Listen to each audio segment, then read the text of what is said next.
Yo, what's going on, guys? And today I want to talk about who will the Toronto Raptors sign in free agency. So let's get right into today's video. Let me hear those lovely thoughts down below, guys. I want to hear, who do you guys believe the Toronto Raptors should be targeting in free agency? So let's get right into today's video. After you guys hit those comments, hit that like and subscribe button. So let's get right into it. Actually, tomorrow I'll be interviewing SB Nation / Secret Base executive producer and editor-in-chief Seth Rosenthal. So pretty stoked for that. Let's get in the video. Just wanted to share that. The Raptors. It's going to be interesting because I believe Kyle Lowry is not going to be re-signed, and they're going to sign and trade him. They're going to at least try to get something in return for this man, the greatest Raptor of all time. So what would you do? Look, without Kyle Lowry on the books, how much money do they have? 101. Now, Rodney Hood is gone, and I also believe that I think that's really it. I think maybe Aaron Baines might get his option declined so they can bring in somebody else, and then that would free up, that would bring them down to about 84, so they could have potentially 28, almost $30 million in cap space to use. And you probably have to take into consideration they have to reserve a cap hold for their draft pick, so that's one thing to consider when thinking about this. So who do you guys think they should sign? And right now, let's get right into it. I think they should find a backup center. Chris Boucher should become the starting center or be in rotation. Kem Birch is bringing, first off, they're going to bring back Gary Trent Jr. and Kem Birch, and hopefully Stanley Johnson, unless he gets taken away with somebody. And I think Paul Watson might be released to clear cap space, because Yuta Watanabe is somebody who they probably want to keep around, and I think they'd be fine. So they need a backup center to rotate with Kem Birch and Chris Boucher, which I believe their best option would be Zach freaking Collins. And I know some people are thinking, why? Why would we ever want Zach Collins, a guy who's barely played in the past 2 years? But I really think he's a guy that this team could get and really thrive with. Okay, I really think he's a guy who has skills. First off, Nick Nurse would fix his shooting in a heartbeat. Shooting problems, no more. Zach Collins would be able to stretch the floor and be a rim protecting threat, in my opinion. What do you guys think? I think, that would be really good. Okay, I think they would so benefit from that, and he would help so much. Like, look, he might not be their first choice, but if Kem Birch does re-sign, they have Kem Birch, Chris Boucher, and look, when he first entered the league, Zach Collins, he had potential, and decided he missed the past year with a stress fracture in his ankle.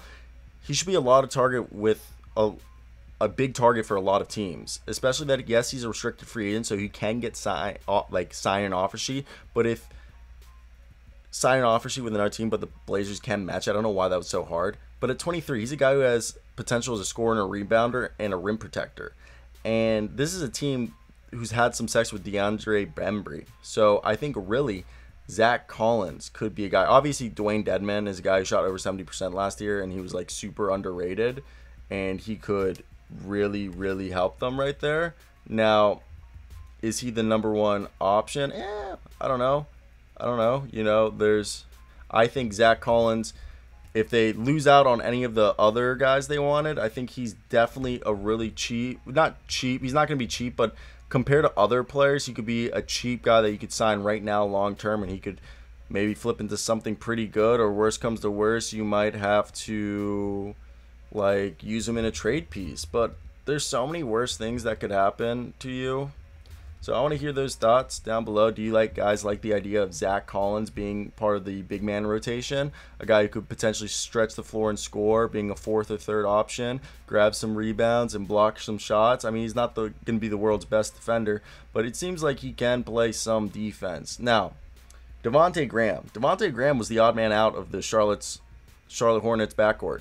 And Graham was a breakout stud the other season, and he had shown this year that it wasn't an anomaly, even if his shooting percentage have started to decrease while Charlotte's backcourt got better. Graham would be a starting guard of the future for most teams, but the Hornets have Terry Rozier and Rookie of the Year LaMelo Ball. So look, Graham could help out. They're probably going to draft Jalen Suggs, in my opinion. So Jalen Suggs and Fred VanVleet are the future of the backcourt, but Malachi Flynn and Gary, also probably the future is Fred VanVleet and right now Gary Trent Jr. if they re-sign him, and then Jalen Suggs, unless they would start him. But I think Suggs would start off the bench with Malachi Flynn. And if they sign Devonte Graham, Graham averaged 14.5 points and 5.4 assists despite a bunch of competition. He fits perfectly with the Raptors' young core and could fit a lethal combination with Fred VanVleet. And Graham's a long-term option for the Raptors, and he can continue and improve under Toronto's development system. He's an inefficient shooter, but Nick Nurse has a bit of a thing with working on improving offensive-minded players and their shooting, and Graham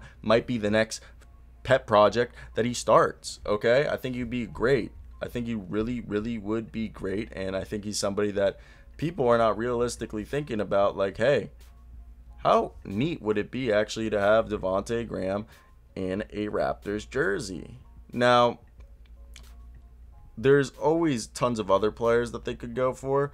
I mean, there's the typical, they can go for a big name and try to sign and trade and do something cool, maybe bring in Ben Simmons that some people are talking. I don't know if that's the best thing, but Jared Allen would be really cool if they could just try to do something right there, but I don't know if they would want to dedicate that money. I don't think there's any like big men that they'll go for. Maybe Rashawn Holmes is a guy who's probably going to make between $10 to $20 million that they probably should be their first choice. Now, Dennis Schroeder's another guy who I think he's a guy that they try to acquire in the trade deadline, and he's a guy who could play either guard position, point guard or shooting guard, and he's comfortable starting or coming off the bench. And with Lowry on the verge of leaving, they could really sign and trade for Dennis Schroeder, and both teams would probably be happy. They might have to pay Schroeder, but he could be good. Then there's Andre Drummond and Montrezl Harrell, who are two guys that they might try and pull in their long-term target, But when I look at the Raptors, I think really their best options, standing right here in my eyes, is if they go for a guy like Devonte Graham and Zach Collins, and besides Zach Collins, they go for maybe a few other pieces like, somebody I just mentioned. I feel like idiotic that I can't think of anybody. But players that could come in, maybe get older guys like Torrey Craig, or along the lines of, not a PJ Tucker, but they could really look for some versatile players to replace Stanley Johnson with. They could also go Georges Niang. There's just tons of players that they could sit here, and I think they want to go and get a defensive guy. I'm surprised Michael Kidd-Gilchrist hasn't gotten a shot on this team. Michael Kidd-Gilchrist is like the perfect guy, I thought you'd think, being at 27, for Nick Nurse to fix. Like, it's kind of freaking crazy. And I just thought, he would maybe help and they could maybe get his shot fixed. But that was just an idea I just threw out there.